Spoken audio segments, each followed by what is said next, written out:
Bernard Horsfall as Harry Lawson, and Geoffrey Banks as Professor Van Hardwig in A Journey to the Center of the Earth, the novel by Jules Verne, adapted for radio in 8 parts by Howard Jones.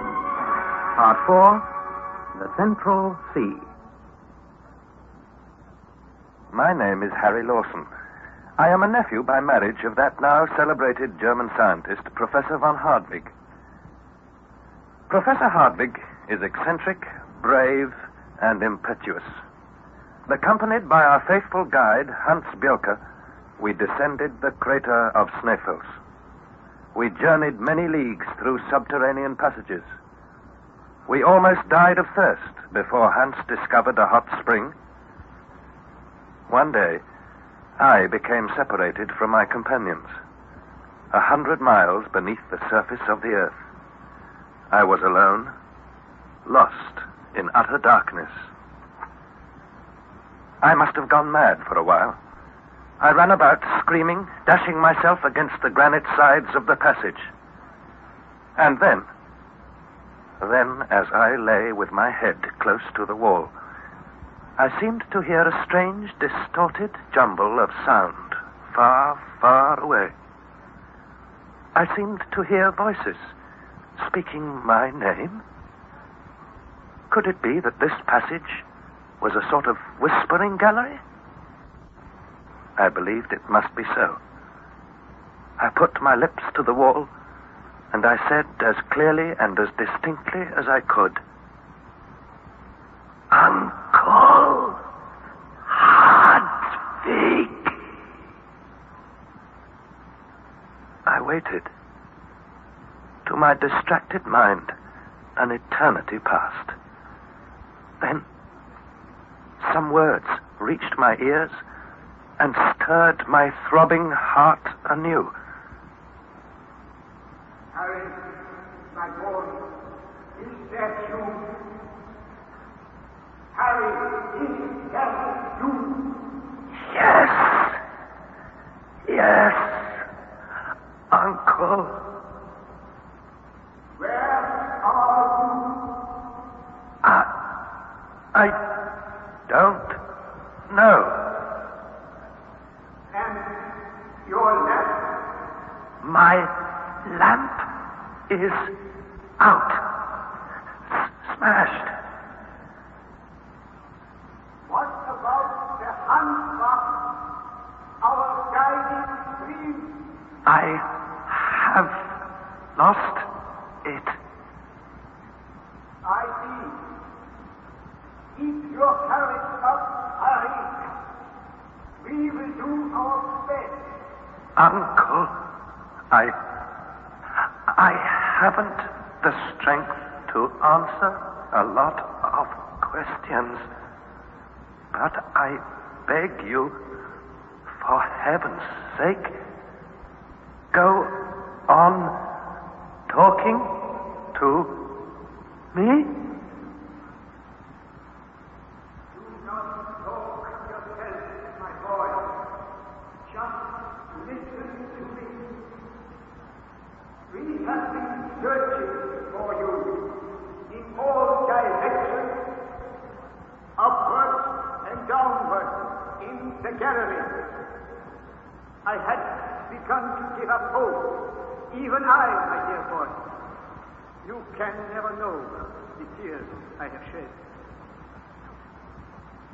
At last, supposing you to be still on the road beside the Hansbach, we came down the gallery again, firing our guns. It may be a long time before we actually meet, but do not despair, my dear boy. It is something gained, even to hear each other. Uncle, there is one thing I must know. And what is that, Harry? I must know how far away you are. It's not difficult to calculate, I think. Let us do so. Have you the chronometer? take it in your hand, speak my name, and note exactly the second at which you speak. I will reply as soon as I hear your voice, and you will note how much time has elapsed when my reply reaches you. Very good. The mean time between question and answer will be the time taken by my voice to reach you. Yes, and so we can calculate the distance between us. Very ready, then. I am about to speak your name. I put my ear closer to the gallery wall, and as soon as I heard the professor speak my name, I put my lips to the wall and repeated it.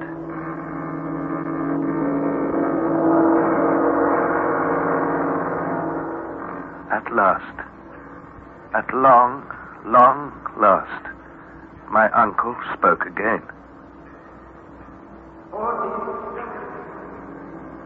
To avoid, therefore, take 20 seconds to reach me. Now, allowing 1,020 feet for every second, we have 20,400 feet as the distance between us. That is a league and a half and 1/8 of a league. A league and a half? But that's 5 miles. We shall get over it, Harry. Depend on us. But in which direction? Will you ascend or descend?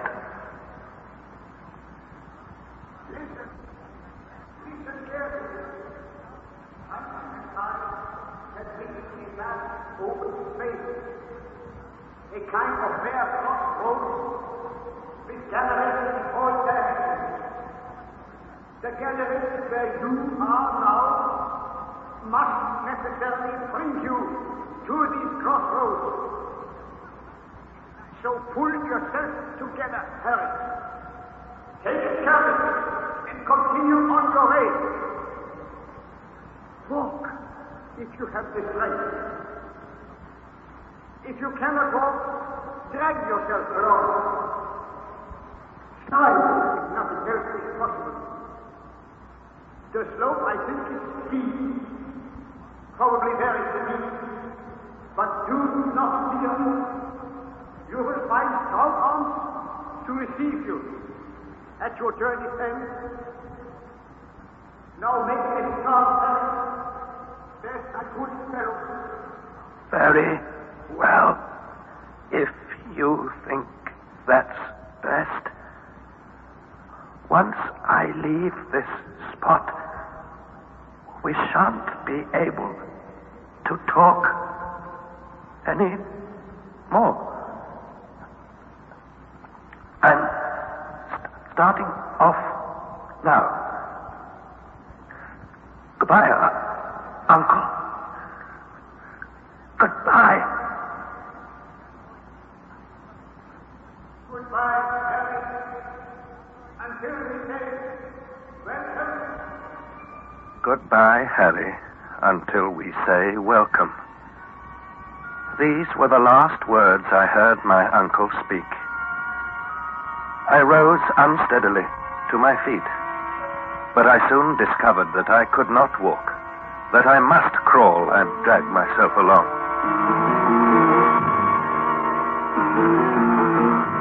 The slope became very steep, and I allowed myself to slide down. The slope steepened. I slid faster and faster. I could do nothing to save myself. Suddenly, the earth gave way beneath me. I was flung forward into a void of solid blackness. It was a sort of well, a vertical gallery. My head struck against a projecting rock.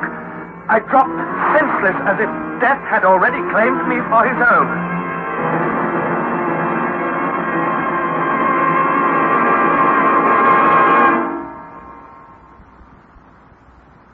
Presently, I opened my eyes. I was lying on some thick, soft coverlets, and all about me was a sort of twilight. And my uncle was watching, his eyes moist with tears, fixed steadfastly on my face. I must have spoken or made a sound of some sort, for he suddenly grasped my hand and uttered a cry of joy. Oh, he lives. He lives. Uncle! My dear boy, you are saved. Hans is saved. We were always sure he would be saved. Good day, Master Harry. Good day, Hans. Good day. Well, now that we've met again, tell me where we are. Tomorrow we will talk. I seem to have lost my bearings entirely. I can scarcely remember anything. Hello? What's wrong with my head? It is dressed and bandaged, that is all. Sleep now, and tomorrow we will talk. Yes, tomorrow we will tell you all you want to know. At least tell me now what the time is, and what day is it? The time? The day? Why, it is now 11 o'clock at night, and this is once more Sunday. Yes, this is Sunday, the 9th of the month of August. And that's quite enough. Harry, I forbid you to ask any more questions until the 10th. Which is tomorrow. Now it is best you sleep. Next morning, when I awoke, I immediately looked around me. My bed, which was made up of all our traveling rugs, was in an enchanting grotto where magnificent stalagmites glittered with all the colors of the rainbow. Beneath me was a floor of soft and silvery sand, and everywhere was hazy twilight. No torch, no lamp was burning, but certain mysterious beams of light reached me through the entrance of the grotto. And there was something more. I heard, or seemed to hear, a vague, indefinite murmur, like the ebb and flow of waves upon a shore. And sometimes I truly believed I could hear the sighing of a wind. I began to think I must be dreaming.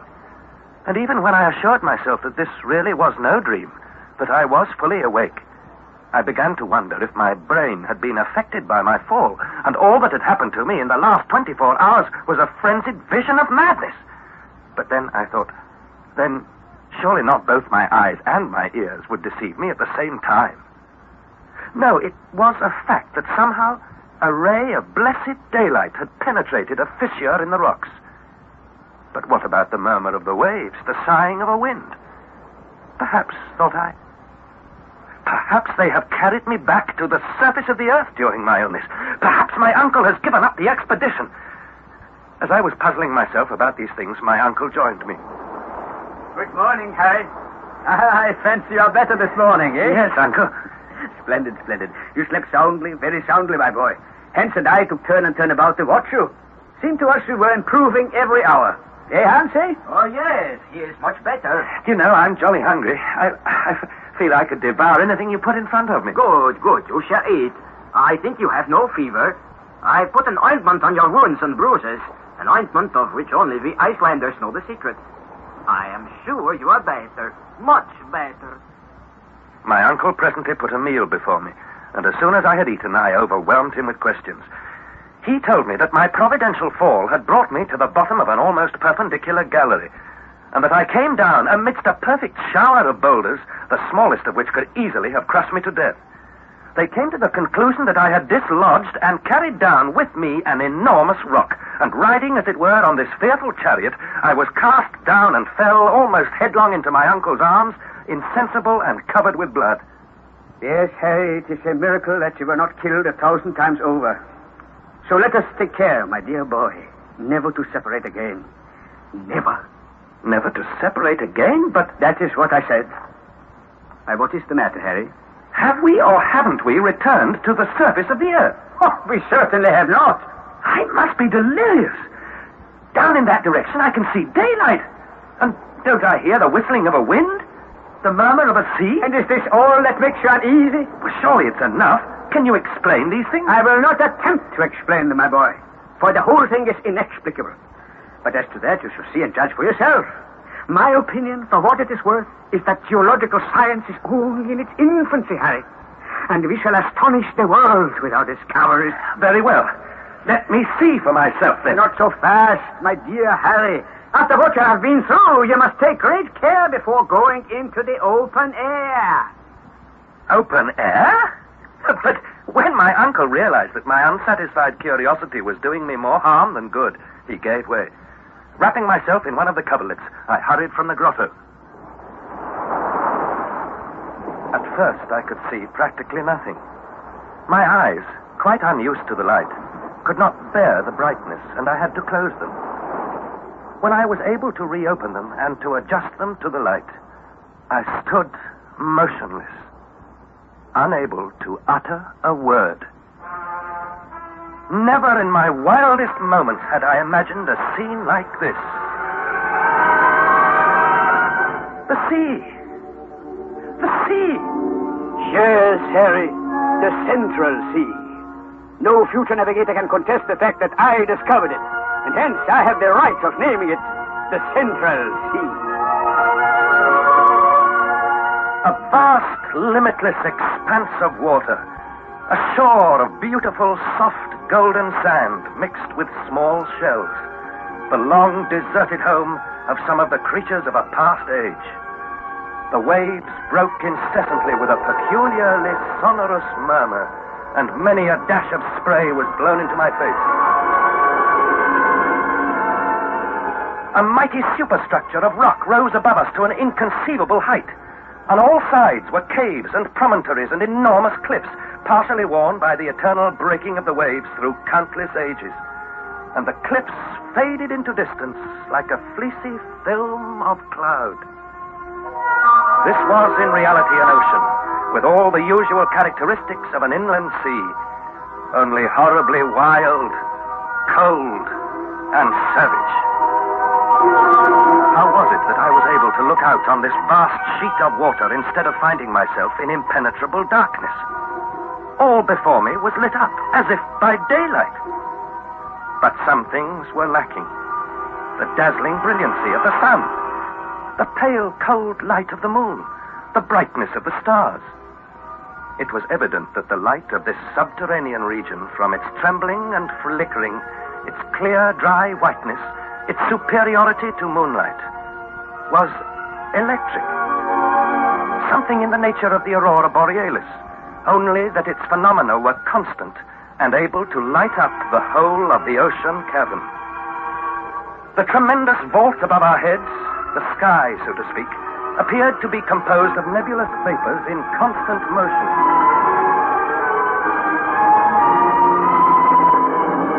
There were heavy and dense clouds rolling through the vault, partially concealing the roof.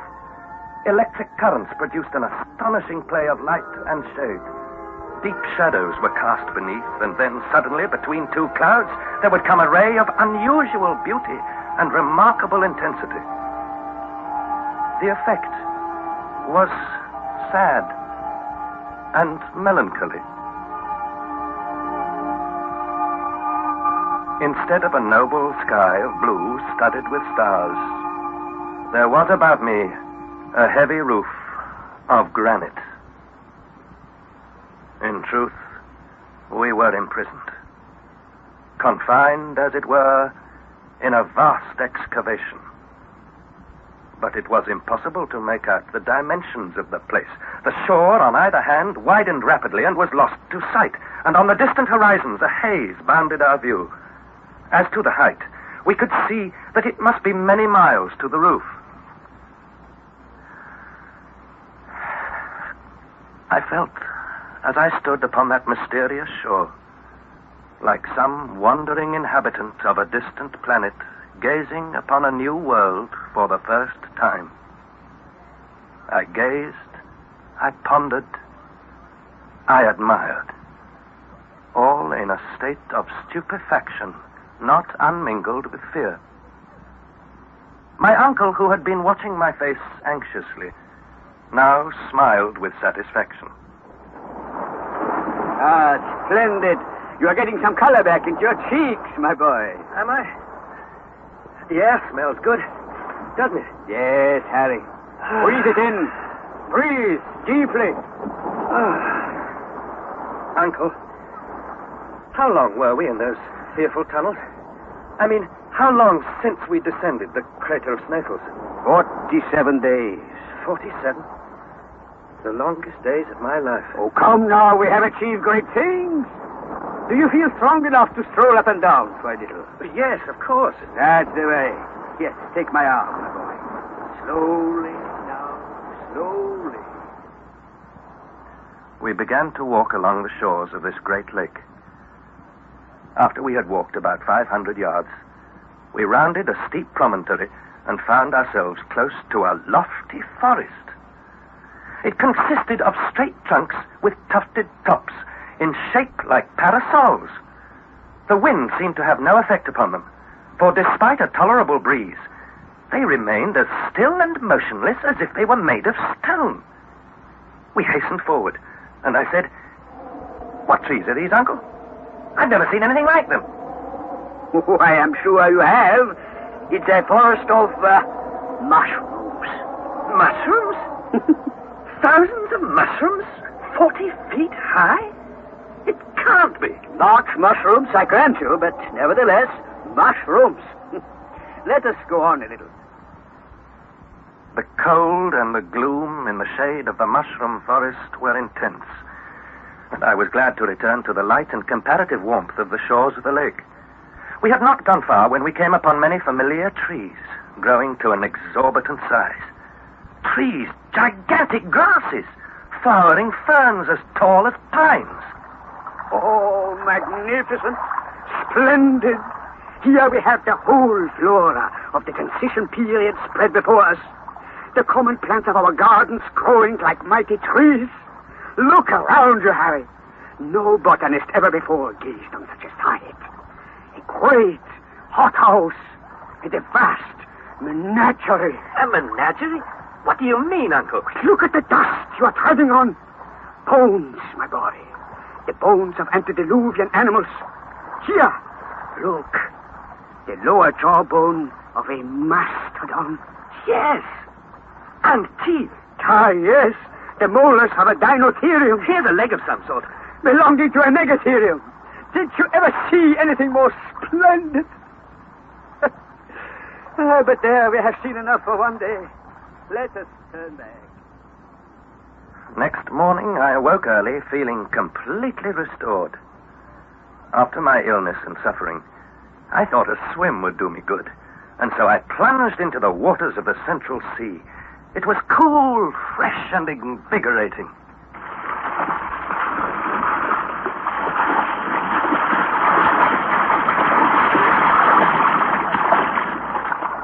Oh, you've been for a swim, eh, Master Harry? Yes, and I'm quite famished. Good. I have made a fire and cooked a breakfast. Will you have coffee? Coffee? Yes, please, Hanson. Then here is coffee. Very hot. I think you are better. You are quite recovered. I think I am, Hanson. I say, where are you off to? I have work to do. Do not worry. When I had eaten, I returned to the seashore with the professor. The waves were breaking monotonously on the beach, and the waters seemed to be rising. I imagine the tide is almost at flood. The tide? Do you mean that the sun and the moon exert a pull on this sea? Why not, pray? You can see by this foam that the tide rises at least 10 or 12 feet. The tides, the winds, the clouds. It's marvelous. Oh, on the contrary, it's quite natural. I suppose you might say nothing's impossible. If you won't accept the theory of the Earth's central heat, that is, the deeper you go down, the hotter. Oh, we have discussed that a dozen times. Sir Humphrey Davy did not accept it, and everything we have seen justifies him. Nothing is impossible. It's hard to believe. I must try fishing in this sea, Uncle. Perhaps I shall discover some unknown species of fish.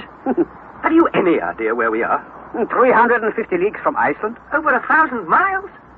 What about our direction? Still going to the southeast with a western declination of 19 degrees, 42 minutes. How far down are we? We are now exactly 35 leagues.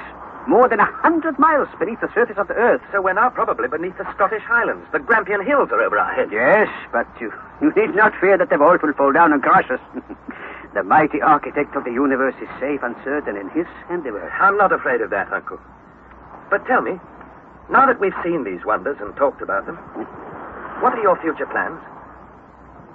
What do you mean, my future plans? I mean, isn't it time we were thinking of returning to the surface? Go back? Why, surely you're not thinking of anything so stupid, so cowardly? My intention is to continue our journey.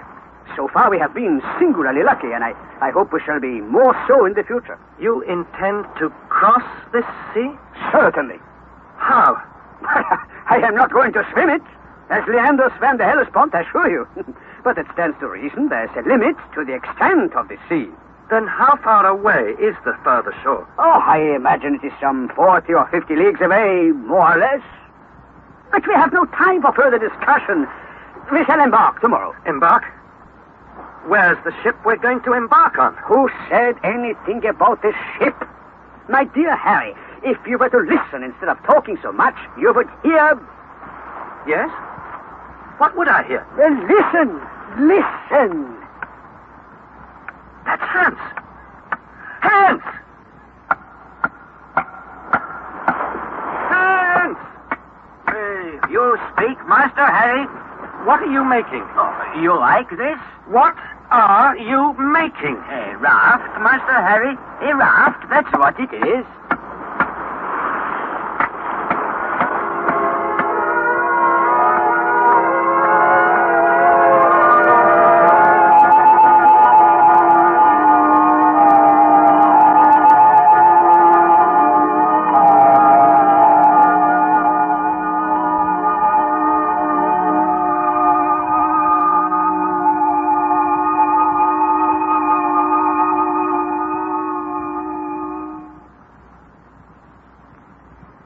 That was the fourth installment of A Journey to the Center of the Earth, adapted by Howard Jones from the novel by Jules Verne. The cast was as follows. Harry Lawson was played by Bernard Horsfall, Professor von Hadwig by Geoffrey Banks, and Hans Bjolke by John Daglish. It was produced in the north of England by Trevor Hill. Next Thursday at 5:25 in Storytime on Radio 4, you can hear the fifth installment, and it's called The Battle of the Monsters.